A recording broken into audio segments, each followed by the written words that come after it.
And there was these fucking small handprints all over from the inside when we came home. I was like, this is fucking sketchy, fuck this shit. That was literally the beginning. Then we just started having then we started having so many of these episodes with weird shit. There we go again. I'm gonna be super annoying now, I just took a chewing gum. Yeah, those stringhorns, man, I tried them. It was such a bad... I mean, the beginning taste is good, but then, yeah, it just hurt my throat a little bit. I don't know if they're trying to do that on purpose to give, like, the smoking feeling a little bit, or... Yeah, I mean, whenever you take some kind of drug, there's something that feels bad about it. Yeah. But then the more you do it, that's what you're looking for. Yeah. Like when you... I mean... People who have never taken cocaine before, it can hurt you or something. It can feel very shitty in your in the back of your nose or in the beginning. Or the day after, I heard.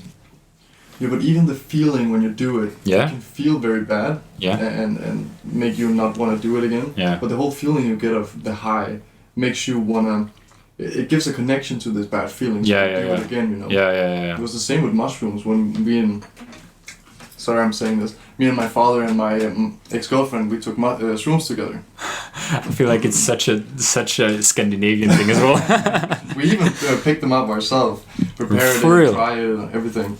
Yeah. We put it in a smoothie, and everything. It was like so clumpy. I don't know how to say it. It's very earthy, or maybe big chunks of just mushrooms, and you're trying to drink it, and it gets stuck in your teeth, and it's a very uncomfortable feeling. Yeah. But when you want to do it again, that's literally what you're waiting for. Yeah. You're kind of excited to get that feeling. Yeah. It's kind of weird because you connected with something good. The high.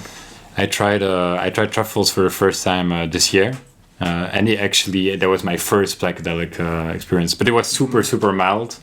I ate too much as well before, so I didn't like feel it like totally as I should have, because apparently you shouldn't like eat before you do it. I don't know. No, it's better on an empty stomach. Yeah, but yeah, I didn't know. But smoke a little joint afterwards as well. It brings the high out. While you're still tripping.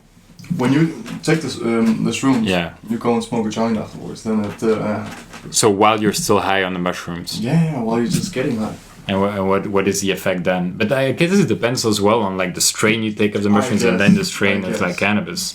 It could if you would do a strong indica while you're like high on like mushrooms on psychedelics. I don't know if it would be like a good combination. I never went so much into it. No. We were just like, we were gonna do these shrooms. Yeah. My father read somewhere that eating mango and smoking a joint would like higher the high. Yeah. So we were like, well, fuck it. We're just gonna eat mango just before taking the shroom smoothie and smoke the joint afterwards. No. I think there is balls. So basically you took them in nature and you didn't even like really know on the island. Yeah. Dude. And do you know the name of these mushrooms? I don't know why. Google Translate makes it it's pointed nudity, because it's literally what it's called in Danish. But so it's the second strongest hallucinating mushroom in Europe. Oh yeah, really? Apparently. And is it like? And the other one is also in Scandinavia, or? They look trippy. Yeah, for sure. Yeah. So mushrooms are actually illegal in Holland. It's only like the truffles that are legal, the ones that grow under the ground. That's legal, and mushrooms are illegal. Yeah. So you can basically buy on the legal market truffles from Holland. You can probably even to your house, like in Denmark, you can like order them legally, but not mushrooms. So not a lot of people tried mushrooms in the parts where I live. It's like mostly truffles because that's legal. Well, everything is illegal in Denmark. Yeah, but, I mean, if you don't get yeah. But so what was the effect of these ones? Can you do you remember how long was it ago? Oh yeah, it was like 7 hours. Intense. Okay, do you remember the feeling of being super drunk, but you have a friend that's even drunker than you? So you kind of lose your own drunkenness to take care of this person? Yeah. Yeah, you become like a trip sitter. Yeah. Okay. Literally. Trip sitter, yeah. My girlfriend was tripping so much. It was insane. Like, she was in another fucking world. Yeah. In outer space. she would not do anything. She would just look at her hands and be like, I. And you were like, well, it's your hands, they're very fine. Like, can we do something else? And she would go pick up the shoes and just say, walk, you know? Not like, can we go for a walk? She was just like one word sentences. And you could not get her to calm down or just, okay, can you just sit down here and play Candy Crush and behave? And she would do one, be super happy about it, lose her phone, and then start doing something crazy. Yeah. You know, we had no control of her. Yeah. And me and my father, we were just like, fucking hell, what if we're gonna have to give her to her parents like this? Like, what if she never stops? Oh, you know? Man, that's scary, yeah. But I mean, in the same time, even though we lost a little bit of trip based on like becoming a trip sitter for her, I saw some crazy fucking shit. Like when you go outside and look at the landscape, usually where my grandparents live, it was in my grandparents' house, by the way. And is that like countryside or city? It's like countryside. Okay. Countryside to the big city. And the landscape there is super boring. Like, it's not really pretty at all. As soon as you enter rooms, it was like, everything was just incredibly bright colors and super beautiful. It made no sense that it was so beautiful. You would stare down in the carpet or the asphalt and you would start seeing patterns everywhere. You're like, how the fuck? I didn't see this before. Yeah. The bookshelves. The books would go in and out or do like a harmonica movements and shit like this. What? It was very fucking weird. Yeah. The strangest thing that I tried doing this high was me and my father, we placed her inside, my ex-girlfriend inside the house, and we went outside to smoke a joint. It was like, holy fucking shit, just sharing this joint. And I remember taking the joint from his hand without really looking at it, but I could feel that my hand, my fingers that was grabbing the joint was not really my fingers, it was not my hand. Yeah. I took the puff and then I looked down at my hand and it was my father's left hand on my left arm. My father has like very square nails, and I have super round, you know. Yeah. So that's the first thing I remembered. I was like, fucking hell.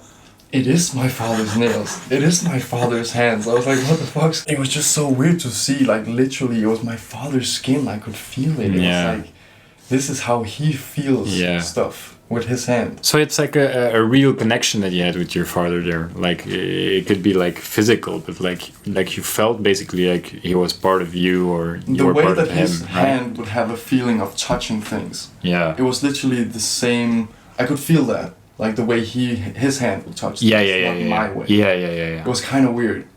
Dude, that's super crazy. Trippy.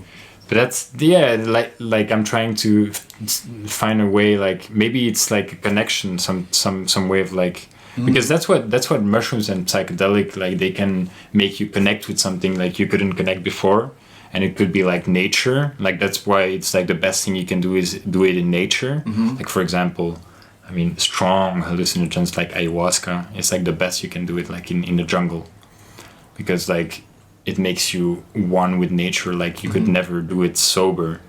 And yeah, maybe you can also have that strange connections with humans or with your father or something. But now it's super, super fascinating. It takes all your senses down to a ball and just mixes it all up.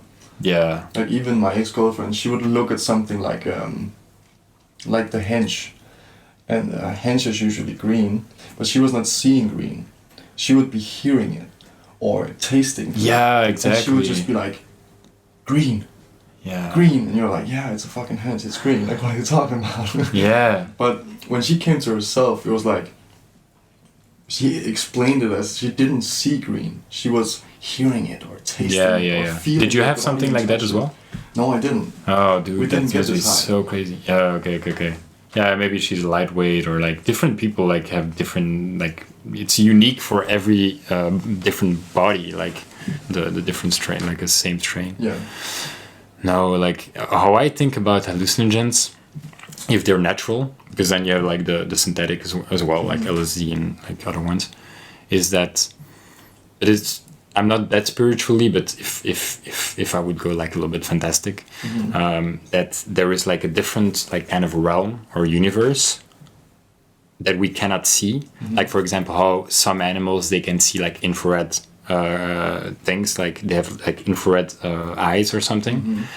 and we don't. So we don't see those things they can see, and that mushrooms are kind of like a portal that is given to us by nature, because it grows out of the ground. It's natural, and it's kind of like nature's gift to us, to be like, here's like a little door to like what is already there, but you cannot see because you don't have like the senses for it, and it gives you like those senses all of a sudden, and you can see something that is basically already there. Yeah. I mean, it's a theory. It's like a little bit fantastic, but it's... No, it would make sense though. It's like whenever you see a dog barking at something that's not there. Oh, what? A dog bark? A dog. Yeah. Barking. Oh, barking, yeah. At something that's not there. It's probably because they can see it and you can't. Oh, yeah. These kind of scenarios. I had with both my dogs. Yeah. They've been very sensitive to things where I was like... Or things that are coming and are not yet there. Yeah, but even inside the house, they would be barking at something, and you're like, "There's no fucking people here." Like, what are Really? you barking at? And they're like barking to like some area in the room, and with no one. Dude. And I believe in the spiritual world. Yeah. I've had too many fucking episodes with these kind of things. Yeah. So whenever I lived with a dog, I was feeling way more comfortable because their senses is way bigger than ours. Their sense of smell is for sure, yeah. But also just their presence sense. Like they can feel more presence than we can. So I would feel more safe because I felt like if something really was there, he would be barking at something I couldn't see anyway. Yeah. And whenever he wasn't, I felt safe as well. Mm-hmm. And what do you think those things are then that he sees? Try this, by the way. I mean, I do believe in the spiritual world. Yeah. I don't really know how to put words on it, and like how it all makes sense and how it works. Yeah. But I'm pretty sure it's some kind of... If he would bark at something, what do you maybe could imagine it would be that you can't see? I hate the word ghosts. Yeah. More like spirits in some kind of way. So it's kind of maybe somebody like died and like is still roaming around or something. Yeah, more like these kind of things. Yeah. I had too many incidents with these things, especially one of my friends. His whole family is super spiritual. There's apparently this thing about you're either 1, 2, 3, 4 up to 9, and the higher the number, the more you are open or connected to this type of spiritual world. It's like a scale? Yeah, some kind of scale. Okay. And if you're between a 7 and a 9, you can either like hear them, see them, or both. Whatever is if that's true or not. Yeah. And he was apparently my best friend's brother was born at 9, and he couldn't hear them, but he could see them his whole life. He's born 9, yeah. Yeah, he would have like a bed with a big wooden piece on top of the mattress to the outside with a little hole in it so he could stick his nose in it and breathe so he wouldn't see things. Because otherwise he couldn't sleep because he would always see like spirits walk around. Yeah. Whenever this guy came into my life, I had so many weird episodes where you were like, this have no explanation but this. Yeah. Could you like, what is like the most unexplainable? If you're open for it, to talk about it. Yeah. Like the first very, I think it's also the first actually. It's probably not the most frightening episode I had. I had some very freaky ones, but this is the one that was like, how is this even explainable? It was my first modeling thing before real modeling. I was on this island. There was this photographer working for wedding pictures and stuff like this, and she had like a little modeling agency. This is nothing at all. It's nothing. Yeah. I know that. And what was I? I was like 15, 16 or something. And we were going out to do our first shoot on this abandoned farm on this island. Different island than where you live. No, this island. Oh, this island. And we go out to this abandoned farm, and as we go up the long like drive. What do you? Driveway. Drive entrance to this farm. Yeah. There was tall grass. It was like pretty tall, but not a difficulty for the car to get in there. Yeah. We drive in, And she takes the camera and everything, leaves the thing on the seats in the car, and we go into the farm. And we start taking pictures around, and we find this living room in the farm have like some kind of creepy vibes with it, you know. Yeah. And we were like, yeah, it looked very trashy and super like from a ghost movie or something. Yeah. Oh, it was abandoned, you said, or? Yeah. And then we wanted to take some kind of ghosty pictures, some kind of like enjoy this vibe that was already there. Yeah. And we took the picture frame very long, so I could start the picture in one position and then move towards the camera, and I would look like a ghost or something. Yeah. But then there was too much light coming in from the windows, and you have these big round light reflectors. One of my friends would have to take one of them on the one window, and then my other friend, my best friend, Andreas, the spiritual guy, he was gonna take this big wooden, big piece of wood from the floor and cover the other window. The funny thing about it is when we entered this living room, there was no big wooden piece on the floor. There just wasn't. It was just plain wooden planks. And out of a sudden, he just, out of nowhere, said, I'm just going to use this one. And everybody looks at him because it makes no sense. What are you going to use? We don't even know there was anything. And he takes this big piece of wooden, I don't even know, entrance or something. But man-made or like from nature? Man-made. Okay. It's like a big fucking square. It's like when you have a living room and you have like something under it. Yeah. Big, yeah. I don't know what the word is. I don't know neither. Yeah. Yeah, but he takes this big thing up and he falls down in the hole, and barely like survives. Oh shit! The fall, hanging from the throat because his hands is up in the same hole, and everybody like pulls him up. The only thing that happened to him was a scratch on the biceps. We looked down at this hole. There was nothing in the hole. It was literally like stone all around the sides and just dirt in the bottom. And there was nothing like this when we entered the living room. It was just planks. So where the fuck did this thing come from? It was so fucking weird. Anyway, the only damage he had was like a big scratch on the inner side of his biceps.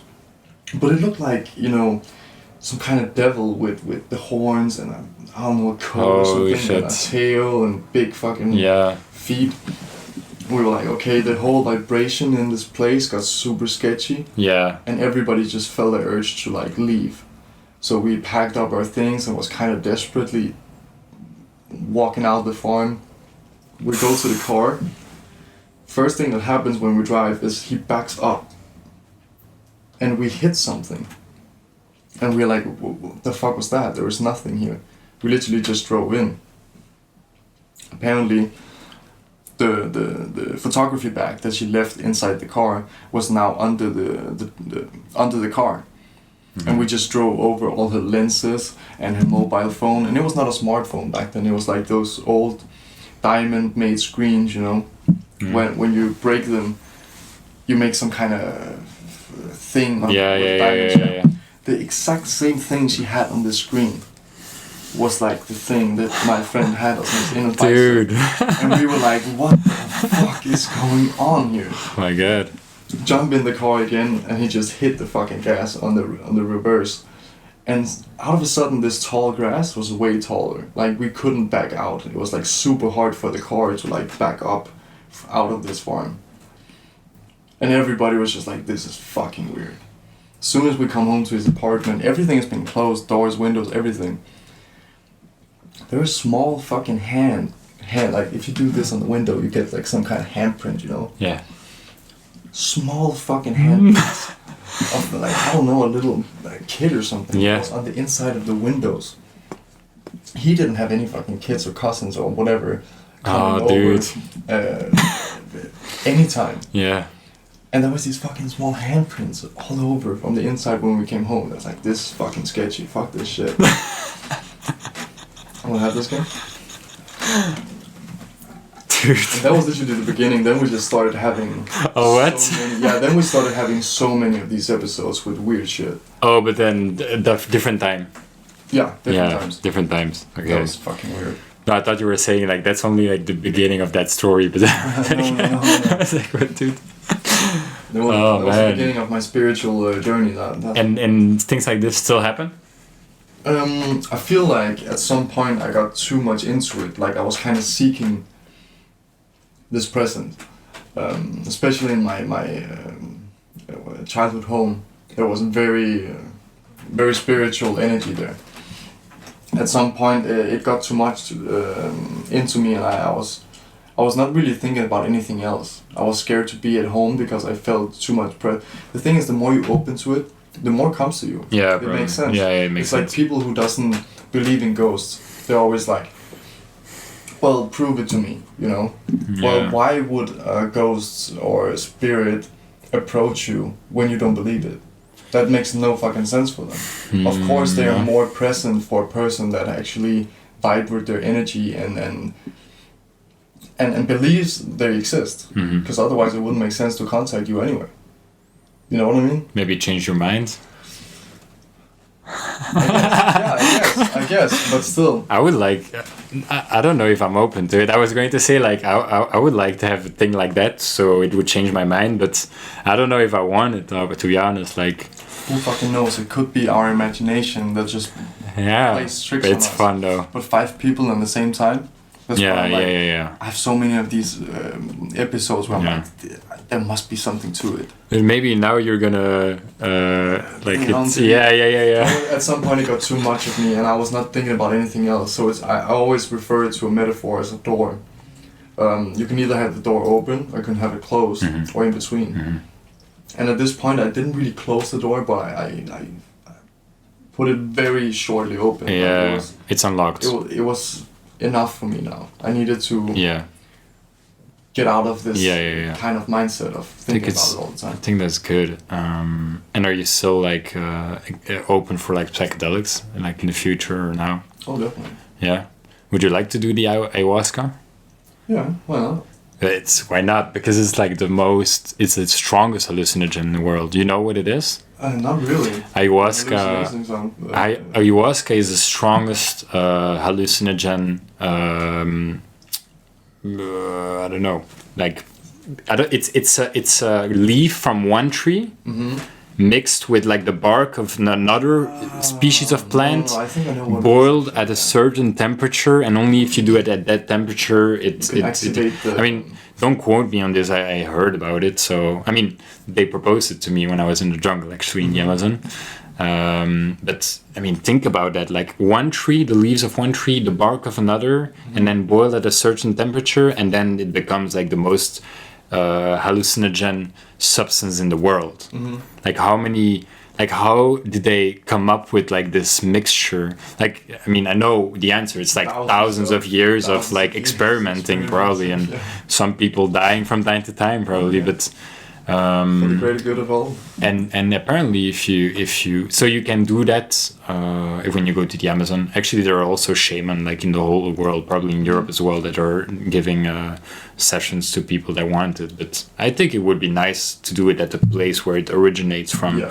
But it's so powerful. Apparently it's so intense and profound that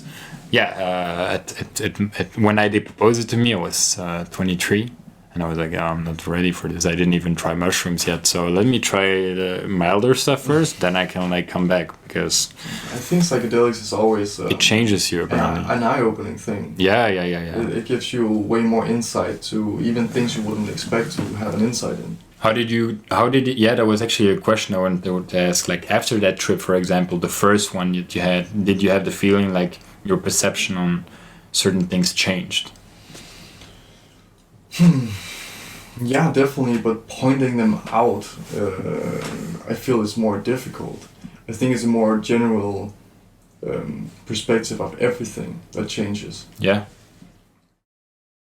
Thank you for doing this, Oliver. Thank you so much. And people, this is Oliver.